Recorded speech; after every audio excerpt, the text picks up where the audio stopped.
Coach, in the third quarter, your defense triggered a nice little lead that gave you the comfort to do it. What happened in the third quarter to trigger that defense to give you a big cushion? Yeah, I think we just played with better energy. I thought, we were just kind of going through the motions in the first half. Obviously had a lead, but, it wasn't kind of up to our standards.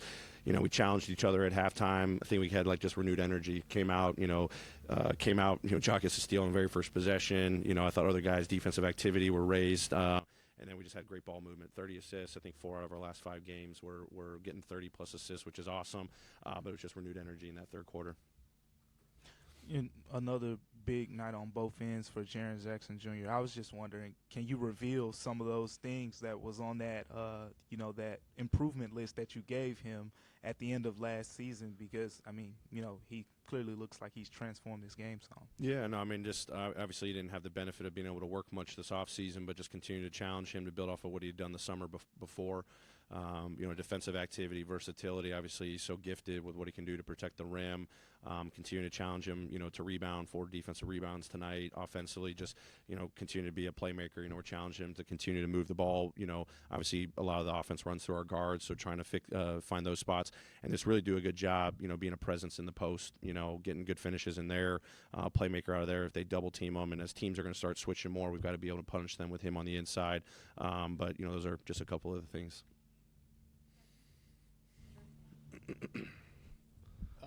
Just on Santi as well, you've got from that position to have both of those guys. What difference does it make, especially their shooting ability offensively and what that gives you? Yeah, that's, forgive me for not mentioning it to the Jaren Jackson question, but also getting back to, shooting the ball well. I think he's shooting over 40% from the high quad, which is kind of his sweet spot. I was looking at the numbers the other day, so that was a point of emphasis for him, obviously coming in. And when you've got Santi, another 7-footer out there, that as his game grows, his body continues to grow, the physicality that he's showing, the confidence, he's learning a lot, with opportunities now. But his playmaking ability, the comfort with the ball in his hands, and then the three-point shooting, like you said, when you guys can stretch the floor, and obviously with our priority of protecting the rim and protecting the paint defensively, when you got 7-footers out there blocking shots, creating length, creating crowds for the opposition, that's huge for us at that 4 spot.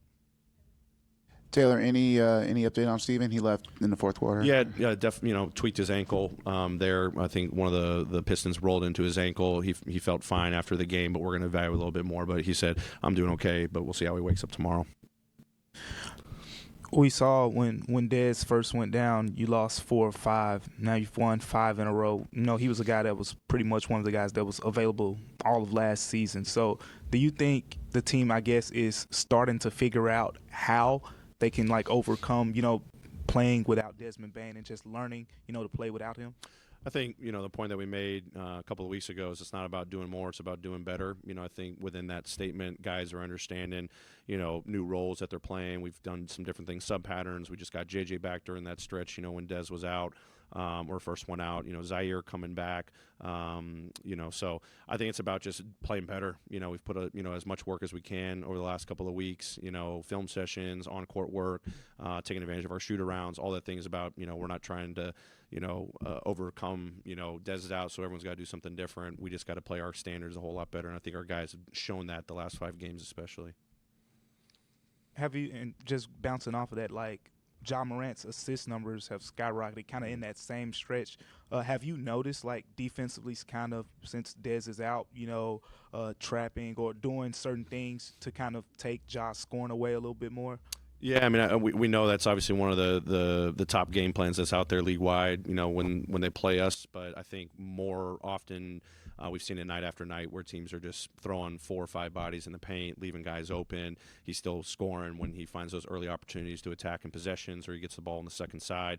Continue to build confidence, with his teammates, telling him to shoot it when the ball finds you. And that energy of the ball, I said it the other night, he sets a tone. He's got 12 assists tonight. Tice, what he's going to do off the bench. But then as a team, collectively, we get 30 assists. So I think he's doing a great job recognizing what defenses are doing, but still find those times when they're not super aggressive, he can go to work.